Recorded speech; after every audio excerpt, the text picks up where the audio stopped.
For more than a century, prehistoric geoglyphs and cave paintings have been interpreted through a symbolic lens.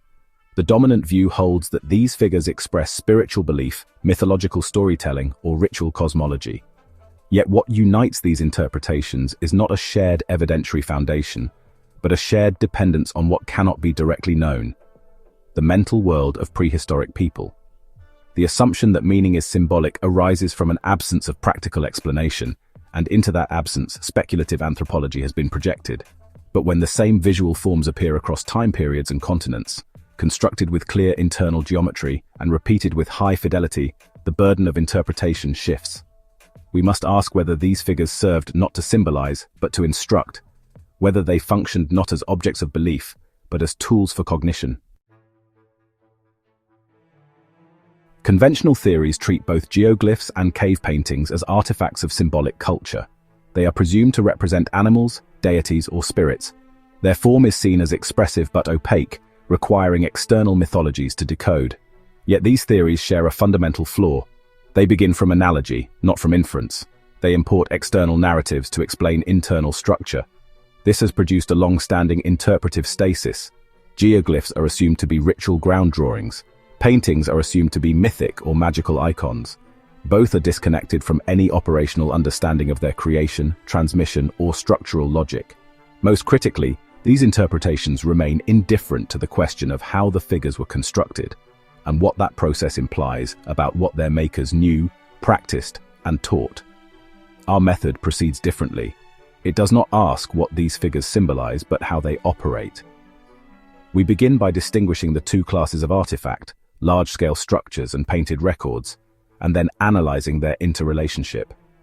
The structures reveal sequences of proportionate movement, paths that can be walked, learned, and replicated. The paintings preserve these sequences in visual form, recorded, refined, and elaborated over time. This dual system of structure and record allows us to deduce a third component: function. We do not arrive at function by interpreting symbols. We arrive at it by observing what the system itself does. When a form is repeated, scaled, rotated, and partially rendered in ways that are geometrically consistent, we are no longer in the realm of expression. We are in the realm of instruction. So, our method proceeds by asking a different question. What can we infer with confidence from the form, construction, and repeatability of these figures themselves?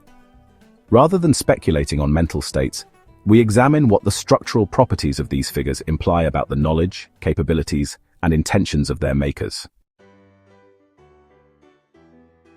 What we observe in earthworks is this: these figures are large-scale, formally controlled, and often geometrically coherent.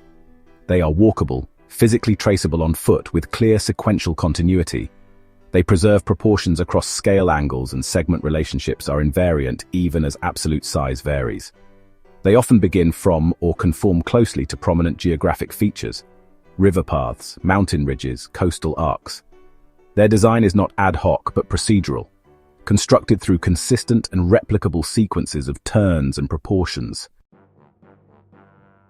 So these properties, taken together, imply a specific type of knowledge, a practical, embodied, and extensible understanding of form, proportion, and spatial replication. The figures are not purely visual. They're operational structures that actually encode a sequence of measured relations. They suggest a culture that had developed a way to walk, store, and reconstruct spatial form, and to do so collaboratively and at multiple scales. From this, we do not infer speculative meaning. Instead, we deduce functional use. If a figure can be walked, replicated, and scaled, then it becomes a tool, not only for memory, but also for training, navigation, and the construction of shared spatial reference frames. The logic is intrinsic to the form. The core premise of our theory is this: prehistoric geoglyphs, earthworks, and cave paintings are part of a single coherent system of embodied spatial encoding, a technology of movement and memory used to train proportional reasoning, communicate geographic knowledge, and produce repeatable spatial representations without instruments or writing. This system is not speculative. It is demonstrable in the structural consistency of the figures themselves. By walking a specific path, a known sequence of steps and turns, individuals internalize the proportions of a figure. Once learned, that figure can be reconstructed at will, at varying scales in open terrain. This allows the figure to function as a geometric scaffold, a tool for organizing landscape embedding memory and guiding subsequent movement. It also enables distributed collaboration. Multiple individuals, trained in the same form, can reproduce it from different reference points and orientations, contributing incrementally to a shared map. This is not symbolic communication. It is applied spatial logic. Field analysis of mapped figures and cave paintings reveals a consistent pattern in application. The process begins not with drawing, but with walking, and not in open space, but aligned to existing geographic features. The process typically begins by selecting a stretch of terrain that matches a remembered figure segment, most often the back of a known animal figure aligned to a river, which allows for smooth and continuous traversal, or the spinal ridge aligned to a mountain or hill, providing topographic structure to initiate proportional placement. The terrain acts as both an anchor and a guide, allowing walkers to fit their internalized figure into the landscape with minimal adjustment. Once a partial match is achieved, such as a river matching the dorsal curve of an animal, the practitioner completes the rest of the figure by memory, turning and stepping off the remaining components of the shape according to learned ratios and angles. This defines the figure's footprint in space and confirms its internal consistency. The act of completion also reveals how the figure relates to the surrounding terrain beyond the initial alignment. Crucially, the nature of the terrain to which a figure is aligned is reflected in how it is rendered visually. Backs aligned to rivers are drawn thick and smooth, representing continuous flow and flatness. Backs aligned to ridges or mountainous terrain are drawn with hair, spines, or jagged linework, indicating elevation, irregularity, or broken motion. Heads, limbs, or tails are often added as partial extensions rather than full figures, especially in regions where full repetition would obscure or crowd the map. These additions provide specificity without redundancy. This technique creates a visually parsable mapping language in which each segment carries information not just about form, but about underlying geography. Once a spatial figure has been constructed on the landscape, walked, aligned to features, and proportionally completed, the next step is its recording. These records, often found on cave walls, cliffs, or other durable surfaces, preserve accumulated figure constructions in the form of overlapping, partial, or composite outlines. To interpret these, one must adopt the same spatial logic employed by their creators. A critical first step in this interpretation is to recognize that these maps do not conform to modern cartographic conventions. They are not oriented with north at the top, nor are they standardized in projection. Instead, orientation appears to follow solar logic. In some cases, east, sunrise, is placed at the top. In others, west, sunset, is used as the vertical axis. Both orientations are internally consistent, and both are rational. Sunrise marks the beginning of movement, while sunset marks return or completion. Interpreters must therefore consider both options when attempting to align figure structures with topographic features. Rotation of the image, by 90 degrees or 270 degrees, often reveals immediate and striking correspondences with actual landscapes. This method is not intuitive without instruction, but it is entirely testable and repeatable. Analysts seeking to verify a figure's geographic basis can follow a rigorous procedure. Select a clearly rendered composite image, ideally with multiple outlines, visible partials, and well-defined feature morphology. Digitally or physically rotate the image so that either east or west is at the top. Compare the structural arrangement to real-world geographic features, rivers, ridges, basins, or coastlines, focusing on shape congruence, segment length ratios, and curvature. Look for convergent alignments such as curved backs matching river bends, jagged contours corresponding to ridgelines, and partial limbs indicating minor tributaries, branches, or valleys. Verify that scale shifts are consistent with stepped projection.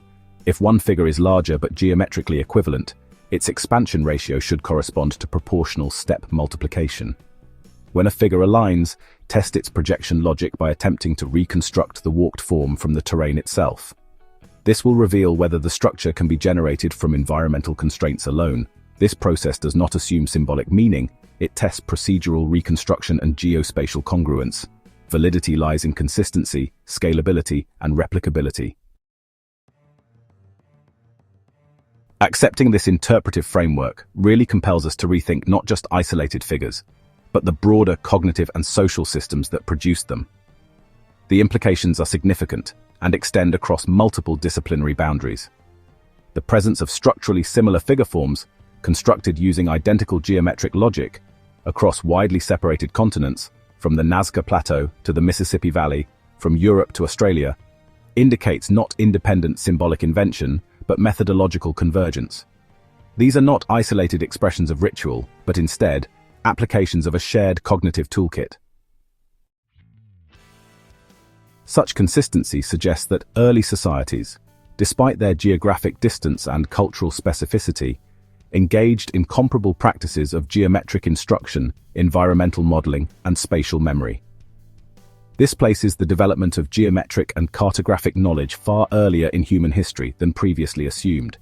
The walking of figures requires communal participation, shared templates, and repeatable procedures. These are not signs of mysticism, but of formal instruction, structured ways of transmitting knowledge through movement modeling and collaborative refinement.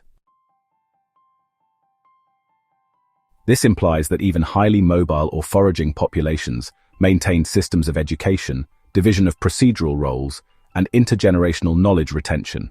We are not looking at the chaotic residue of spontaneous expression. We are looking at operational systems, applied training methods encoded in terrain and reinforced through social practice. Once these figures were recorded and shared, they functioned as a distributed mapping system.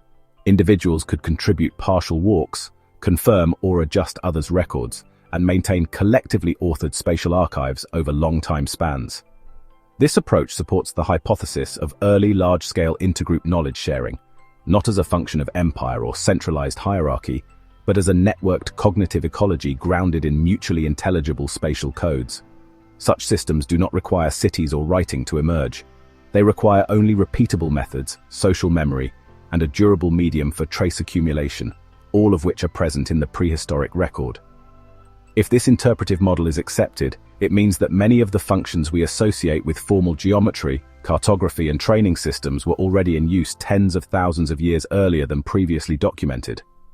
This challenges several long-standing assumptions: that symbolic thinking must precede applied spatial reasoning, that accurate maps require literacy or centralized authority, that early humans lacked mechanisms for transmitting formal procedures. Instead, it suggests that spatial training was not only present, but central to cultural survival, long before the invention of script, number, or survey tools. This is not a matter of speculative meaning. It is a matter of structural logic, operational evidence, and cumulative verification. What we see in these figures is not mysticism, but method. What we recover is not mythology, but measurement. What we discover is not an isolated act of expression, but a system for encoding, transmitting, and refining knowledge about space and place. A system far older, far more distributed, and far more sophisticated than our current models of prehistory account for. We encourage further inquiry not to validate the plausibility of this system. It is already self-consistent and empirically demonstrable, but to explore its full implications for the history of science, cognition, and human cooperation.